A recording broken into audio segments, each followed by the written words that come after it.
இனி one way டிராப்புக்கு Chennai கேப்ல car book பண்ணுங்க. தமிழகம் முழுவதும் குறைந்த வாடகையில் டிராவல் பண்ணுங்க. டிராப்புக்கு மட்டும் பே பண்ணா போதும். டவுன்லோட் தி ஆப் நவ.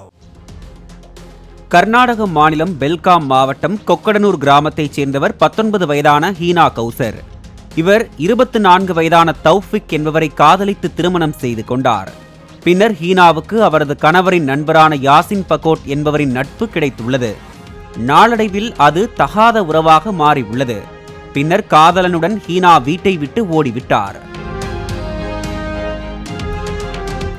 ஜமாத்தில் 3 பேரையும் அழைத்து சமரசம் செய்தபோது ஹீனா யாசினுடன் செல்வதாக திட்டவட்டமாக கூறினார். அப்போது மனமுடைந்து போன தௌஃபிக் இருவரின் காதலுக்கும் தடையாக இருக்க மாட்டேன் என கூறி தலாக் கொடுத்து அனுப்பிவிட்டார். புது ஜோடி இருவரும் 1 மாதமாக கொக்கடனூர் கிராமத்தின் பண்ணையில் வசித்து வந்தனர். அப்போது கிராமத்தில் எல்லம்மா தேவியின் திருவிழா நடைபெற்றது. அதில் முன்னாள் கணவர் தௌஃபிக்கும் ஹீனாவும் நேருக்கு நேர் சந்தித்துக் கொண்டனர். உன்னை விட யாசின் தன்னை நன்றாக பார்த்துக் கொள்கிறான் என்றும் தான் எவ்வளவு மகிழ்ச்சியாக இருக்கிறேன் என்று தெரியுமா என்றபடி தௌஃபிக்கை கடுப்பேற்றி உள்ளார். தன்னை ஏமாற்றினாலும் அமைதியாக இருந்த தௌஃபிக்கை ஹீனாவின் வார்த்தைகள் ஆத்திரக்காரனாக மாற்றியது.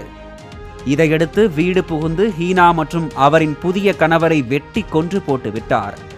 திருமணமான 30 நாட்களில் இருவரும் உயிரிழந்தனர். தற்போது தௌஃபிக் சிறையில் அடைக்கப்பட்டுள்ளார். இனி ஒன் வே டிராப்புக்கு சென்னை கேப்ல கார் புக் பண்ணுங்க. தமிழகம் முழுவதும் குறைந்த வாடகையில் டிராவல் பண்ணுங்க. டிராப்புக்கு மட்டும் பே பண்ணா போதும். டவுன்லோட் தி ஆப் நவ.